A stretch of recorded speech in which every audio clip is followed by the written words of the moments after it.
Mark Singh. This is the terrorist organization Jihad Jamboree. And we have a special message for you. As we speak, we are sitting outside your home in a Volkswagen Taliban. Here is our message for you, Mr. Singh. We are going to blow you up. Some balloons for your birthday. Welcome to the Unapologetic Man Podcast, the only podcast that's all about self-improvement, confidence, success, women, and being a man without making any apologies for it.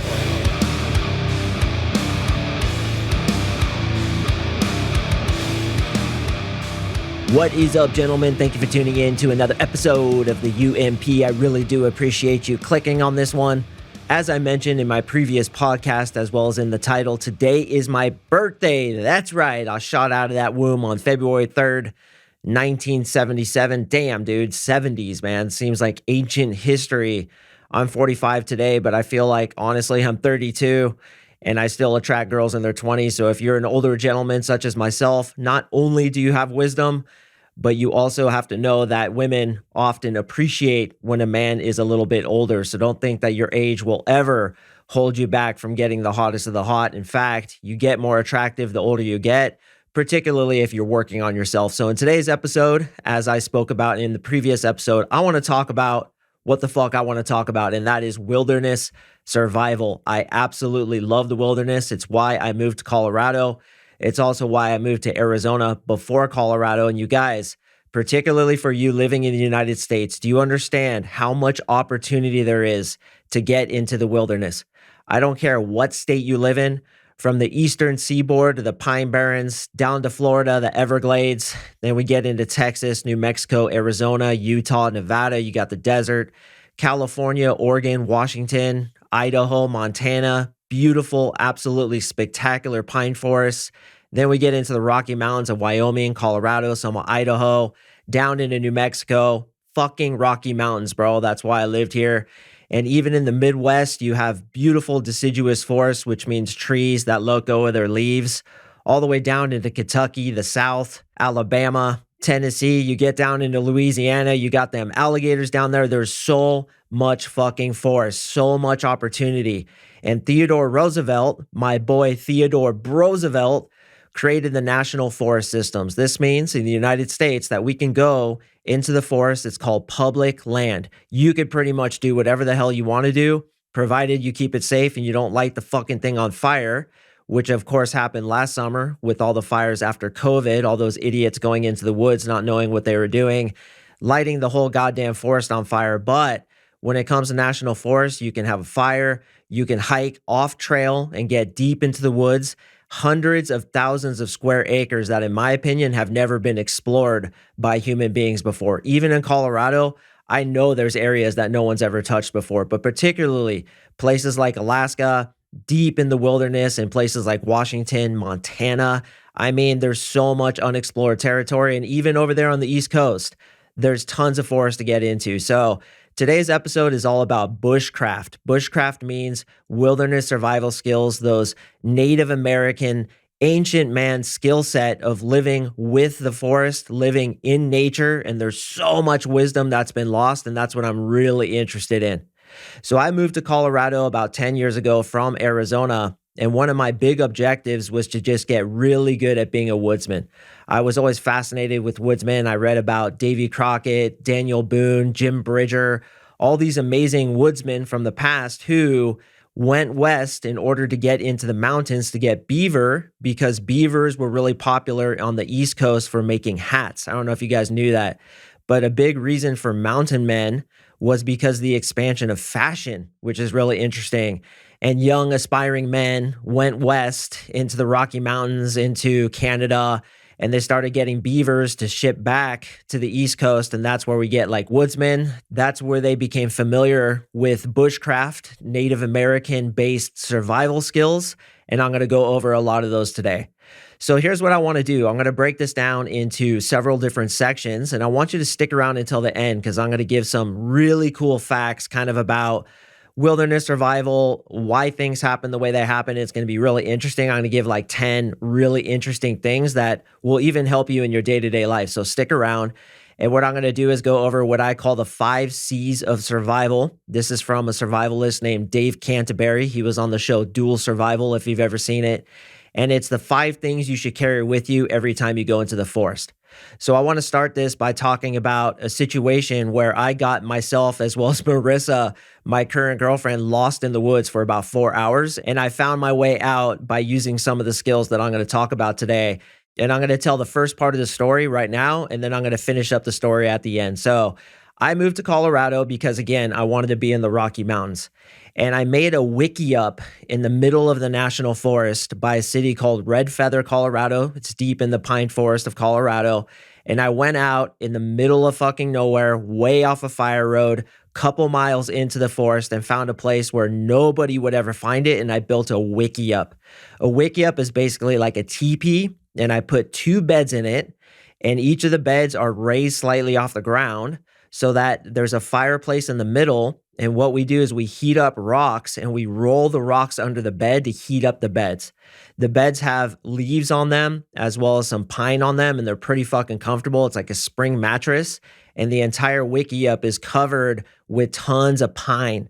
Now, it's not completely waterproof. In fact, waterproofing anything in the Colorado Rockies, as well as any pine forest, is extremely difficult.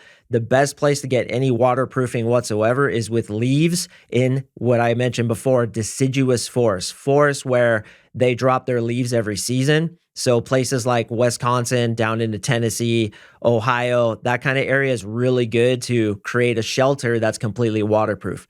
But the wiki up is somewhat waterproof, and it's cool because, as I said, we have a fire in the middle. I sleep in one bed, Marissa can sleep in the other. And that's what's really cool about Marissa too. She's super adventurous. She actually helped me build it. We took 50 hours to build this thing completely by hand, and it's still there. It's been there for about 6 years now. I go up there all the time when it snows. It gets like buried halfway up in snow, and we snowshoe up to it, and we have to dig our way into it. It's just really cool. So one day, Marissa and I went to go visit the wiki up, but what I wanted to do is I wanted to park off a different fire road and try to hike in just using my natural navigation. Now, on this day, it was hailing. It was completely dark. You couldn't see the sun. And I just started walking, and I was like, okay, I generally know that the wiki up is west. I didn't have a compass with me. I was just going off of total instinct, right? Which is pretty stupid, as we're going to find out. So long story short, and I'm going to sum up the story at the end here, we get completely lost. We run into this road I've never seen before. It was like this really small dirt path. It was like a trail or something. I've never seen it before. Just the whole area we were in, I had no idea where the fuck we were.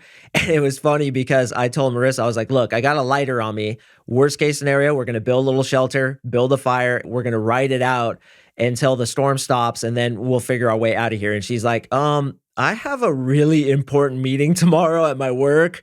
We really need to get out of here because I could be fired if I miss this meeting. And I was like, all right, dude, I'm going to figure out how to get us out of here. And it was scary, man. It was a really fucking scary feeling.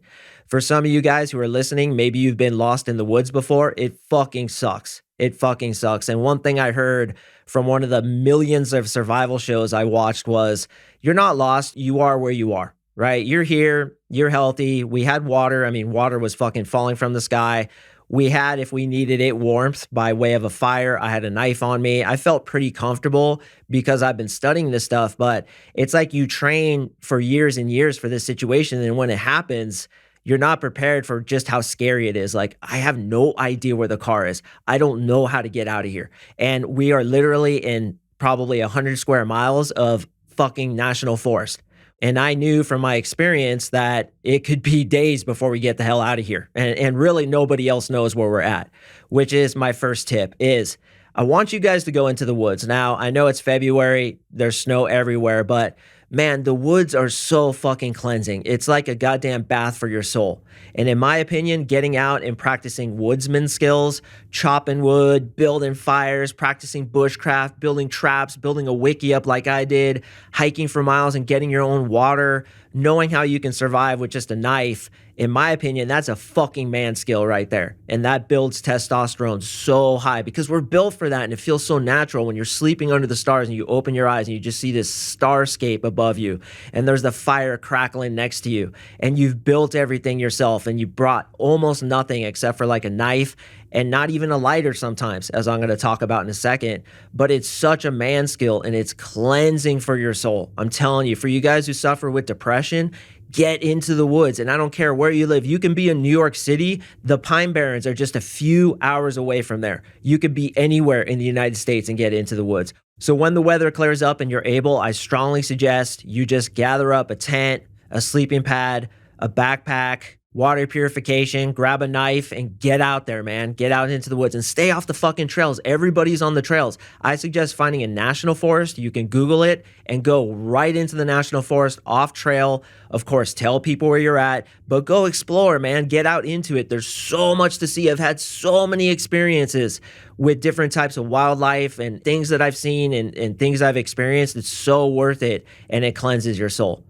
So before you get into the wilderness, I want you to listen to this episode, the only episode you'll ever need. I'm just kidding, of course. I could do fucking 50 episodes on wilderness survival. But I want you to kind of take these things in consideration and consider what I call the 5 C's of survival. Actually, it's not my thing. As I said, it's Dave Canterbury's, but it's a really good general lesson for what you should bring. So what I want you guys to do is get out into the woods and always have these things on you. Okay, so there are 5 C's of survival. The first C is combustion. Okay, you absolutely, without argument, have to have a way to make fire. Most people think that the way people die in the wilderness is from thirst or hunger, which is completely stupid. But actually, the number one way people die in the wilderness is through hypothermia. Hypo meaning lack of, thermia meaning thermal, not being hot enough. We have to maintain that all-important 98.5 degrees. And if it goes below that, you're getting into a possibility of death because the human body obviously has to stay quite warm, and the temperature absolutely plummets at night in the forest. So the first thing I suggest is just carry a goddamn lighter with you. Anytime I go into the woods, I have a lighter, I have backup matches, I have a flint as well as my knife. I have like 3 different ways to make fire. And when Marissa and I got lost, we were just going to go on a day hike to the Wickiup, spend some time there, do what we do, and then we were going to come back. I still had those 3 different ways of making fire on me. So when we were lost, even when it was raining and hailing, I was like, look, I can keep us safe until we find our way out, so we're going to be fine. So combustion is absolutely extremely important. I would say it's the most important thing because you can survive 3 weeks without food. You can survive 3 days without water. You can survive 3 minutes without oxygen, but you cannot survive if your temperature falls too far below 98.5 for too long of a period. It is the number one cause of death in the wilderness. So if you have a fire, there's a myriad of different things fires can do. Man, I could record 10 episodes about fire alone. Keeps you warm, cooks your food, keeps predators away, purifies water, provides a gigantic morality boost. It's called bush television. There's something so meditative and intoxicating about just sitting around a fire and staring into it. I know probably 80% of you guys have done that. It's just amazing. It's bush television. So there's tons of things that fire can do. And even if you have no shelter, and even in our case where it was hailing and raining, I could have built a fire. We could have found a little rock overhang. I would have gotten some wood by curating it with my knife, getting into the inside of it where it was still dry, and I would have built a fire, reflected it off a wall, for example, and kept us warm throughout the night. You can also build a fire on each side of you as you sleep in the middle. It's called a smoke blanket by the Native Americans. You could build a fire, heat rocks in it, bury the rocks under where you sleep, build a big-ass pad of leaves and sleep on that. Watch out for what's called conduction, which is the ground making you cold. If you guys go out and do this for the first time, I suggest a very thick and warm sleeping pad because the ground is what's going to make you cold. But fire is so important. There's so many uses for it. Some of the stranger uses are the Native Americans used to take what they called smoke baths because the smoke from the fire actually kills bacteria. So they would undress and put their armpits over the smoke and the fire, and it would actually kind of work as a deodorant to keep the BO out, and that's the way they would clean their clothes too. And they understood that when you smell of smoke, and I've practiced this myself, animals can't really pick up your scent because smoke is a natural smell in the forest, so it's a great way to hunt. Other things fire can do is create coals, which can purify water. You can also mix ash with the sap of pine trees to make glue. If you add white ash to your water and drink it, it acts as a laxative in case you can't poop. It'll help you poop. And if you add dark ash to your water and drink it, it actually works as like a Pepto-Bismol, which will get rid of stomach aches and kind of clog you up. So there's so many things. Like I said, one time I think I wrote down like 50 different things fire can do, but combustion, the first C, is absolutely essential. Carry a lighter, preferably one that's windproof and it'll survive if it gets wet. Carry emergency matches, and also carry what's called a ferro rod. You can get sparks off of it with your knife to create a fire. The second C of combustion is a cutting tool. Absolutely essential. I will never go into the woods without a knife. Now, when it comes to knives, you got to process wood. You can build shelters with it. You can build traps with it. You can process food with it. Say if you kill a squirrel or something, you can open up the squirrel, get the guts out and cook it. There's just so many great things about a knife, and people who are really good in the wilderness, they choose a knife over a lighter if they had the choice, because they can make what's called a bow drill set, which is a way to make fire. You guys have seen it before where you're basically rubbing sticks together, or more accurately, you're spinning a spindle into a hearth board, which basically creates a coal that you dump into a dried ball of grass and then blow it into flame. So guys who are really good in the wilderness, if they had to choose one thing, it would be a cutting tool. Don't go into the woods without a knife, and fuck those folding knives. You got to get a fixed blade knife. The knife that I suggest, and I've had freaking 20 knives over the years, is the Benchmade Bushcrafter. Benchmade Bushcrafter. This is by far the best survival knife in my opinion. So if you guys want to pick that up, I personally have the one with the brown handle. It comes also with the blue handle. Thing is fucking absolutely gangster. Works super well. You can process wood all day with that thing. It's like such a good knife. Such a good knife. All right, the third C of survival is container. This is for your water, because as I said previously, you can only survive 3 days without water. Now, when it comes to gathering water in the wilderness, you have to be extremely careful for rivers and streams because animals crap in it. And when animals crap in the river and streams, it creates two dangerous bacteria called Giardia and Cryptosporidium. So the way to get past those is to bring a water filter with you. I suggest the Sawyer water filter. You can find it pretty much anywhere. They even sell it at Walmart right now. It connects to a bag and then you basically squeeze it and purified water comes out. They've tested it. It works really well. But if you're in a survival situation, the best thing to do is go to the corner of a river, dig about 6 feet back from the corner until you get water that comes into what is essentially a well, and you can drink somewhat safely from that. Now, one quick side note, my brother is a massive outdoorsman. He's actually walked from Mexico to Canada on the Pacific Crest Trail, the Continental Divide Trail, and he did the Appalachian Trail. He's been in the wilderness probably a year straight if you count all the months he's been on the trails. He never once filtered his water. And a couple times when him and I were backpacking, my filter broke and I had to drink water straight from the stream. He says he can tell. It's so stupid. I don't argue with him because, I don't want to piss him off, but he says, I can tell just by looking at the water if it's okay to drink. He's drunk from literally a year straight from streams and stuff and never got anything. I think just his gut bacteria has handled it, but you would be wise to bring some kind of filtration. I would stay away from the iodine drops. They have lights that you can put into the water that basically kill everything. I just hate the way that shit tastes with the iodine. I don't really know if that light thing works. Actually, that's the thing that broke on me one time we were backpacking. So I go with the Sawyer squeeze. And the reason the third C is container is because you have to carry water with you. What you're going to do if you're ever lost, and this is probably the most important point of this entire episode, is find a river and follow it out. Okay, so your objective is to walk and walk and walk, preferably downhill and into what looks like a confluence of where water would be, and find yourself a stream. If you find yourself a little trickle, follow that thing to a little creek, follow that thing down to a river, follow the river to civilization. Not only will you have water immediately accessible at all times, to which you can build little water wells on the side by digging up, letting it fill in, filter it through the crotch of your underwear, and then drink it. It's a joke, of course. But not only you have that, but most times civilization is built off the side of rivers. So that was my plan. When Marissa and I were lost, I was like, look, I'm just going to fucking find a river, follow it out. I know the rivers flow right into Red Feather Lakes, so I'll eventually find civilization. But fortunately, I found my way out in a different way, which I'm going to explain. So container is really effective. And one thing I do is I carry a little Altoids box with me in a little leather pouch that I have off my belt. I always have it right on my person. as I do my knife, as I do a ferro rod in case I need to make fire. If I lose my backpack, something should happen. Bigfoot attacks me and rips out my backpack because he wants to get to my granola bars. I have that stuff on me.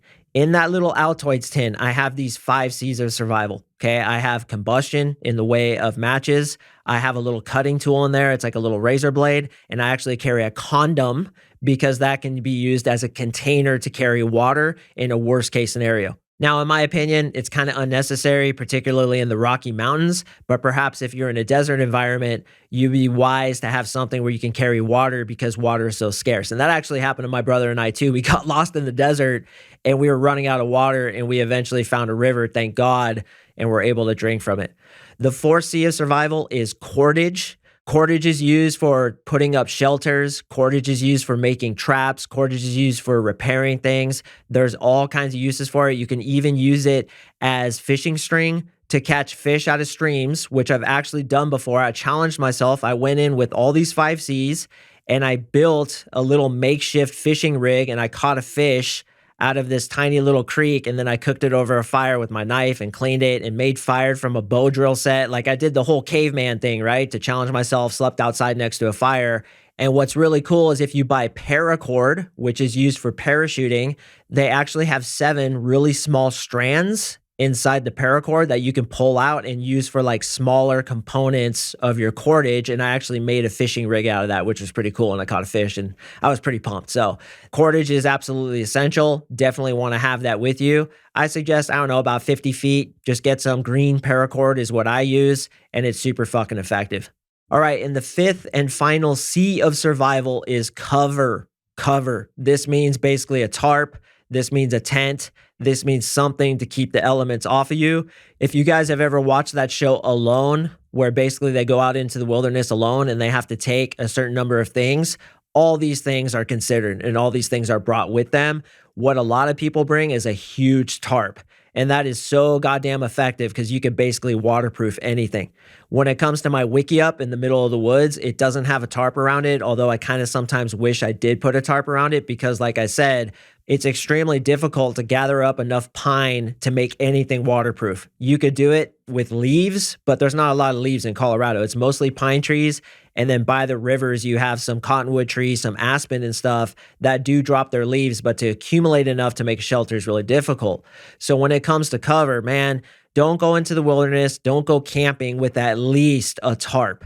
My brother and I, when we long distance hike together, we don't bring a tent. All we bring is a tarp and we basically sleep out under the stars unless it's raining, to which we make a little A-frame tarp with cordage in our cover, and then that's going to keep the rain off of us. But if I had the choice, I like a little 2-man tent, and that's what I suggest for you guys. If you do want to go into the wilderness, get yourself a little 2-man tent, a backpack, definitely a pretty thick, warm sleeping pad, and I highly suggest a goose down sleeping bag. Those things work the best. Don't get them wet though, because once they're wet, they're incapacitated, but I've never gotten it wet. I just line my backpack with a trash bag so it keeps everything dry inside. Totally different podcast episode. All right, so we have the 5 C's of survival. God, this is fun to talk about. I never talk about this shit. This is really, really cool. So first C is combustion, in my opinion, the most important. Next to C, knife, cutting tool. So those 2 C's are, in my opinion, by far the most important. Then we have container for water. More specifically, water purification is really important, and just being accessible to water because you can only go 3 days without water. The next C is cordage, also extremely important to build things, to build traps. It just has so many damn uses, fishing string. And then the final C is cover, which if you go hiking alone, off the beaten trail, as I highly suggest, you should definitely bring a tent or at the very least a tarp to make a little shelter from to keep the elements off of you, because Mother Nature is super unpredictable. All right, so if you get lost, the first thing to do is to calm the fuck down, even sit down on a log and say, look, I am where I am. I don't know where that is, but we're safe. And this is what I did with Marissa. It's hailing right now. It's pretty cold, but we have warm clothes on. We were both wearing rain suits. We had her dog with us. Everything was fine. I knew I could get us out of there eventually. And if we had to spend several days in there, what was I going to do? Keep us warm with fire, find shelter. We had plenty of water. It was falling from the sky. We had some food in our bag, but food shouldn't even be a fucking thought for you guys. It's 3 weeks you can survive without food. The main thing you're looking to do is just keep warm and get yourself hydrated, which is why you go find a river or a little trickle. If you find anything, even a tiny little trickle, follow that fucker, because it will probably eventually get to more bigger water flows, which will eventually get to a real river, to where eventually you'll find civilization, or at the very least somebody camping off the side of the river. You follow that thing down as you keep yourself hydrated, as you keep yourself warm, and eventually you'll make your way back to civilization and be a fucking hero for the rest of your life, because you're a goddamn man and you survived. I actually want to train my daughter and all this stuff, and I plan to put her through a crucible where I drop her out in the middle of the woods with nothing more than her knife, and she's got to get out. And of course, I'll be monitoring her the whole time, and it's going to be really badass. But I think wilderness survival, so goddamn important. You guys, even if you live in Australia, England's a little more difficult because I don't think they have national forest. It's all kind of privately owned. But no matter where you are, where you're listening, there's always wilderness out there. Get into it. It's absolutely fascinating, and it'll completely cleanse your soul. And if you're depressed, it's going to make you feel a lot better. All right, now I want to talk a little bit about those interesting things. This is turning into a long one. I knew it would. I knew this would probably be my longest one, but I want to talk about some really cool facts that are going to hopefully blow your mind, because they blew my mind when I first heard them. All right, so the next time you look at the sun in the sky, here's what I want you to do. I want you to put your hand out and put your pinky finger just underneath the bottom rim of the sun. Okay, each finger down is 15 minutes of time that sun will still be in the sky. Okay, so you put your pinky finger to the bottom rim. It's got 1, 2, 3, 4 fingers, and it hasn't even hit the horizon yet. Your hand hasn't. Then stick your other hand under that, and there's another 4 fingers or 3 fingers or however many fingers. That's how much time left there is in the day. So we often say in bushcraft, there's 3 fingers left of time before the sun goes down. And when that sun goes down, that temperature is going to drop like a motherfucker. So get yourself ready. When it comes to picking a camping spot, cold air settles. Cold air acts just like water. If you camp down in a basin where it's basically a bowl and you're right next to a river, that's going to be the coldest freaking camping spot you've ever experienced. So what I often do is I try to get a little bit higher, a couple hundred feet over any kind of basin, and I try to camp off the side of a mountain on a slope, but on a slope that has a flat spot on it, because then the cold air is going to pass by me on the way down and I won't get blown with cold air on the top of the ridge. I don't like to sleep on ridges, and I definitely don't like to sleep next to what's called widowmakers, which are dead trees that could get blown over and fall on you in the middle of the night.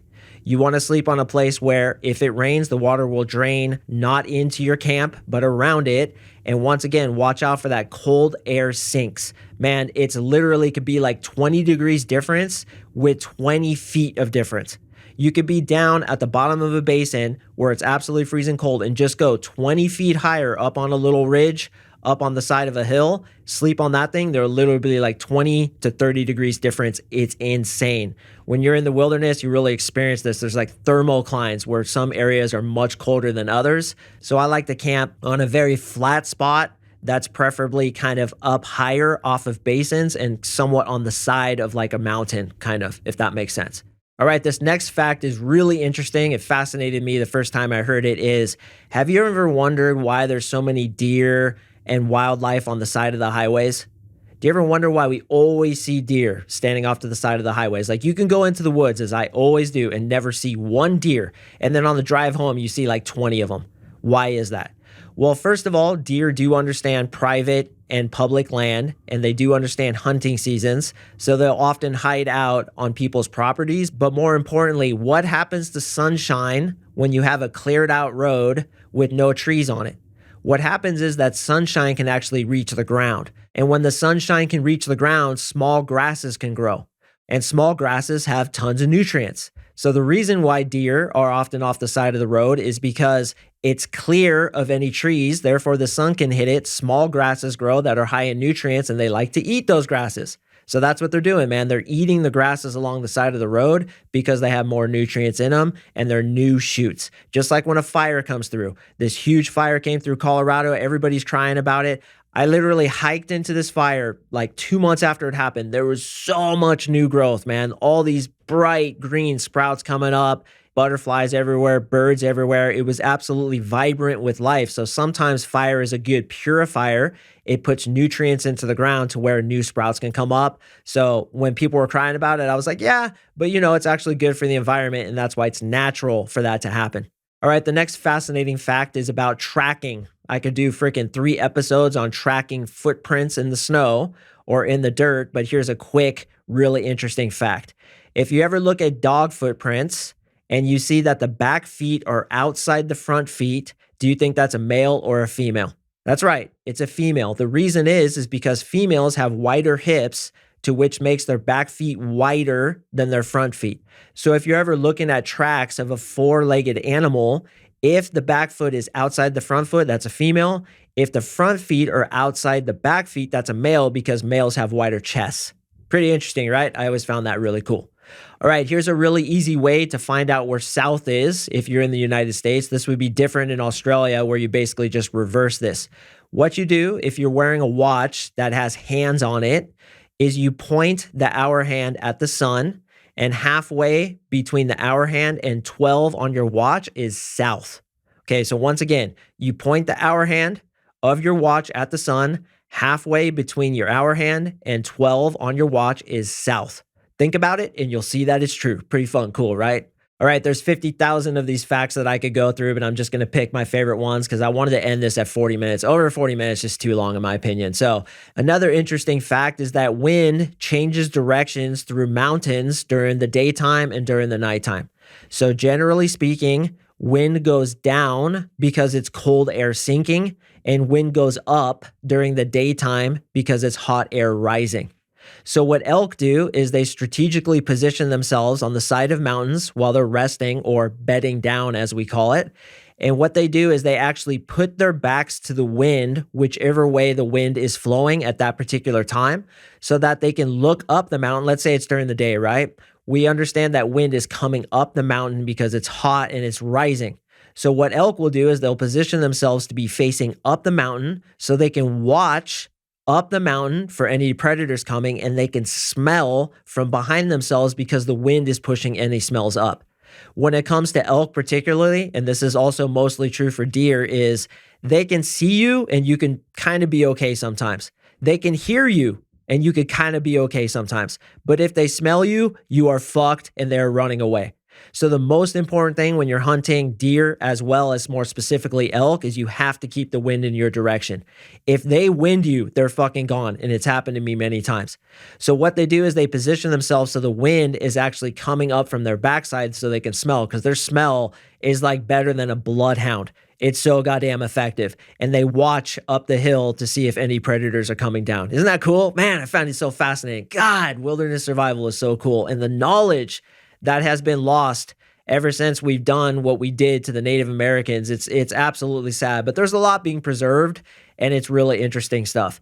All right, I'm going to end it with one of my favorite facts, which is pine pitch is extremely flammable.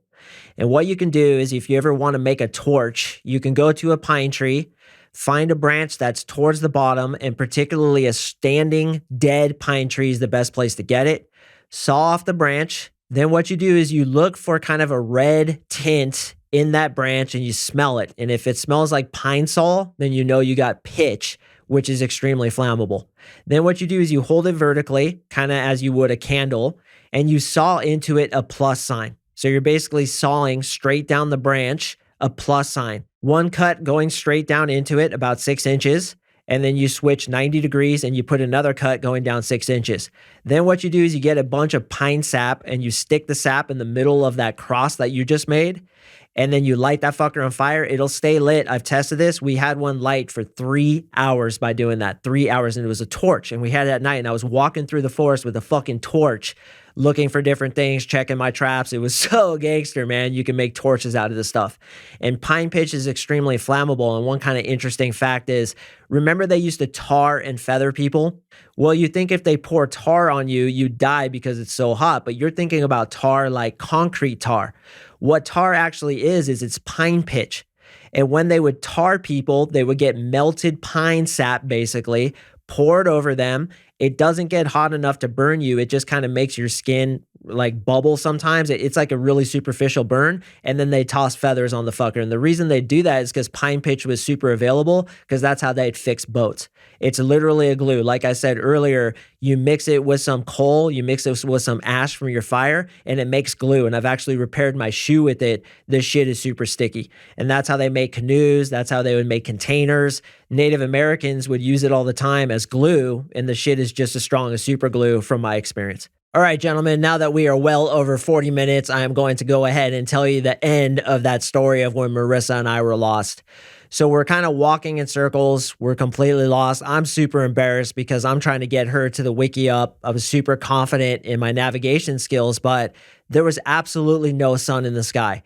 At least if there was a sun in the sky, I could tell where the sun was and I could get a general idea of where south was because I did have my watch on me. Once again, you point your hour hand at the sun. Halfway between that and 12 o'clock is south. So I would have been able to figure it out. But here's the weird thing is the sun looked like it was in a different area because it was so dark with clouds. And I actually did point my watch at it, did that whole trick. So I thought south was actually north. So I was completely twisted around. And Marissa was pretty scared, and frankly, so was I. And I was like, fuck, dude, what the hell am I going to do? So one thing that I remembered from all my training over the years of watching Bear Grylls, Man vs. Wild. Right, my name's Bear Grylls. My game is survival. Oh my God, my fucking English accent is so bad, man. It always comes out as an Australian accent. And even that, as you Australians are confirming, is absolutely horrible. But I remember him saying once to get up really high to try to find some landmarks. So we're kind of hiking around and I finally come upon this big ass tower of rocks. So I climb up on that thing, and mind you, it's hailing and thundering and lightning, and it was just absolutely horrible. But I was like, yo, I gotta find out where the hell we are.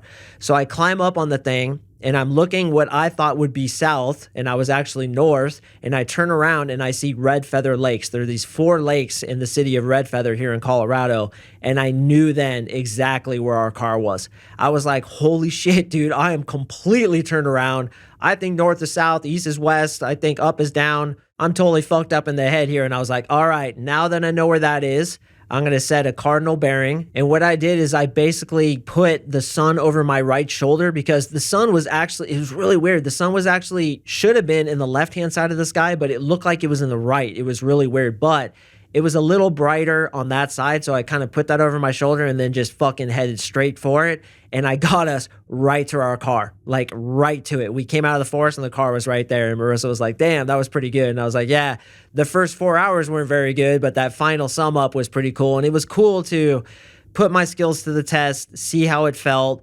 It was a damn scary experience. So once again, boys, if you are lost in the wilderness, just calm down. You are where you are, and you have the skill set to get out. Find a river, follow it out, keep yourself hydrated, and most importantly, keep yourself warm. Carry those 5 C's with you, and you will be safe.